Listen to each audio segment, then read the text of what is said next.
జర్నలిస్టులు ప్రధానంగా తమ వృత్తిపరమైన భద్రత, ఆర్థిక స్థిరత్వం మరియు కుటుంబ సంక్షేమం కోసం దశాబ్దాలుగా పలు డిమాండ్లను చేస్తున్నారు అధ్యక్ష. ఇక్కడ కాస్త కొన్ని విషయాలు మాట్లాడారు అధ్యక్ష. మంత్రి గారు ఉన్నారు, press academy chairman Srinivas Reddy గారు కూడా మన సభలో గ్యాలరీలో కూర్చున్నారు. చాలా మంది మిత్రులు కూడా చూస్తున్నారు. జర్నలిస్టుల సమస్యలు అనేటివి మనం మానవీయ కోణంలో చూడాలి అధ్యక్ష. చాలా మంది మిత్రులు నాకున్నారు అధ్యక్ష. మేము చూస్తుంటాం, వృత్తి ఏమో నిరంతరం పరిగెత్తుతుండాలి, ప్రతి నిమిషం అలర్ట్గా ఉండాలి, రోజంతా రాత్రంతా అదే పని చేస్తూ ఉండాలి, సమాచారం సేకరణ చేస్తుండాలి, చేరవేస్తుండాలి. కానీ వారి వేతనాలు చూస్తే మాత్రం గొర్రెకు తోక ఎంత ఉంటుందో వారి వేతనాలు అంత చాలా తక్కువగా ఉన్నాయి అధ్యక్ష.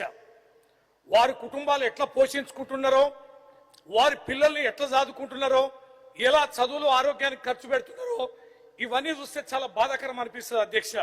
కొంతమంది విలేకరుల మీద ఆరోపణలు వస్తాయి, కానీ చాలా మంది విలేకరులు మరి ఇబ్బందులు పడుతున్నారు. ఆరోపణలు చూస్తున్నారు తప్ప వారి కుటుంబాలు ఎట్లా బ్రతుకుతున్నాయనే పరిస్థితి లేదు.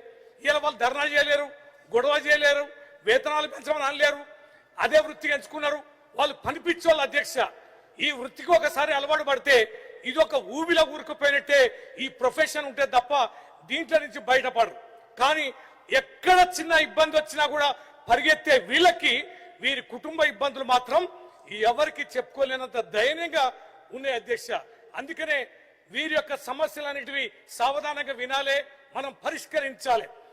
ఎన్నో విషయాలు వాళ్ళు మన గురించి రాస్తారు, మన వెన్నంటి ఉంటారు, మన యొక్క జీవితంలో భాగస్వామిగానే జర్నలిస్టులు ఉంటారు. కానీ వారి సమస్యలు మాత్రం మనం సానుకూలంగా ఉంటాం. ఏదో పండుగలకి పబ్బాలకి కొన్ని విషయాలు సహకరిస్తూ పోతే కొంతమంది ఉంటుండొచ్చు, కానీ శాశ్వతంగా వాళ్ళ జీవితానికి సంబంధించి ప్రభుత్వమే ముందుకు వచ్చి పరిష్కరించాల్సిన బాధ్యత ఉందని ఈ సందర్భంగా కొన్ని విషయాలు మీ దృష్టికి తీసుకొస్తున్న అధ్యక్ష. ముఖ్యంగా వీళ్ళకున్నది కీలకమైనది అక్రిడేషన్ కార్డుల అధ్యక్ష. జీవో నెంబర్ 252 ప్రకారం కొన్ని నిబంధనలు వీళ్ళు కఠినంగా పెట్టారు అధ్యక్ష. ఇది సర్క్యులేషన్, ఇన్కమ్ లాంటి వాటిని సరళీకరించాలని కోరుతున్నారు అధ్యక్ష. అలాగే ఫీల్డ్ రిపోర్టర్లకు కూడా ప్రాధాన్యత ఇవ్వాలని, డెస్క్ జర్నలిస్టులకు కూడా పూర్తి స్థాయిలో అక్రిడేషన్లు ఇవ్వాలని కోరుతున్నారు అధ్యక్ష. అలాగే మహిళా జర్నలిస్టులకు కూడా 33% మరి వారికి కూడా రిజర్వేషన్ కల్పించాలని జర్నలిస్టు మిత్రుల యొక్క సమస్య ఉంది అధ్యక్ష. హెల్త్ కార్డులు అయితే చాలా కీలకమైంది. కేవలం ప్రభుత్వ హాస్పిటల్లో కొన్ని పరిమితమైన ఆరోగ్యానికి అవకాశం ఇస్తుంది తప్ప క్యాష్లెస్ వైద్యం అనేది వారికి అందడాలి. ఇవాళ వైద్యం కీలకమైనటువంటి వైద్యం అయితే ప్రైవేట్ హాస్పిటల్ అందుతుంది అధ్యక్ష. కానీ ప్రైవేట్ హాస్పిటల్లో ఏ రకమైన బిల్లులు, హెల్త్ కార్డులు అనేటివి పనిచేయడం లేదు. ప్రైవేట్ వైద్యశాలలో కూడా వారి హెల్త్ కార్డులు, మనం ఉద్యోగాలు లక్షలాది ఉద్యోగాలు ఇవ్వకపోయినా వీరు ఉద్యోగస్తులాగా పనిచేస్తున్న వీరికి ప్రభుత్వ హెల్త్ కార్డులు ఏ వైద్యశాలలో పనిచేసినా కూడా వారికి వర్తించేలా ఇవ్వాలని చెప్పి మీ ద్వారా కోరుతున్న అధ్యక్ష. అలాగే వెల్ఫేర్ ఫండ్ అండ్ పెన్షన్ కూడా, ఈ పెన్షన్ సంబంధించి సంక్షేమం సంబంధించి ఇంతకుముందు మంత్రి గారు సమాధానం చెప్పారు. వారి మేనిఫెస్టోలో కూడా ఈ జర్నలిస్టులని మరి ఎన్నో రకాలుగా ఆదుకుంటామని హామీ ఇచ్చింది అధ్యక్ష. ఆ హామీని వారు నెరవేర్చడాలి. పాపం వారు కూడా ఆ సందర్భంగా ఎన్ని రకాలుగా మా మీద దుమ్మెత్తి పోసినారు, మీకు ఎన్నో వార్తలు అందించారు అధ్యక్ష. ఆ కనికరమన్నా చూపించాలి. ఇస్తామన్నారు 5 లక్షలు, 1 లక్ష ఇస్తున్నారు అధ్యక్ష. అది చనిపోయిన కుటుంబాలకు కేవలం 3,000 ఇస్తున్నారు. ఆ 3,000 ఎక్కడ సరిపోతాయి? వాటిని కూడా పెంచాలని ఈ సందర్భంగా మీ ద్వారా విజ్ఞప్తి చేస్తున్న అధ్యక్ష. అలాగే రైల్వే పాసులు కానీ, బస్సు పాసులు కానీ వీటిని కూడా అందించాలని, అలాగే డిజిటల్ మీడియా గుర్తింపు కూడా, మరి వీళ్ళకి యూట్యూబ్ ఛానల్స్ ఉన్నాయి, వెబ్ పోర్టల్ జర్నలిస్ట్ కూడా గుర్తింపు కార్డులు ఇవ్వాలని మీ ద్వారా విజ్ఞప్తి చేస్తున్న అధ్యక్ష.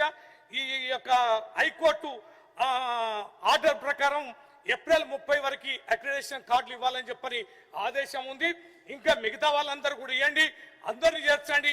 ఈ యొక్క అక్రిడేషన్ కార్డులు కానీ, హెల్త్ సంబంధించి కానీ 5 లక్షలు ఇవ్వడంలో కానీ, హెల్త్ సంబంధించిన అన్ని హాస్పిటల్లో పనిచేసేలాగా ఉపయోగపడేలాగా కార్డులు ఇవ్వాలని మీ ద్వారా విజ్ఞప్తి చేస్తున్నా.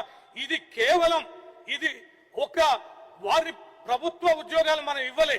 అనేక మంది యువకులు వారు ఆ వృత్తి నేర్చుకొని పనిచేస్తున్నారు.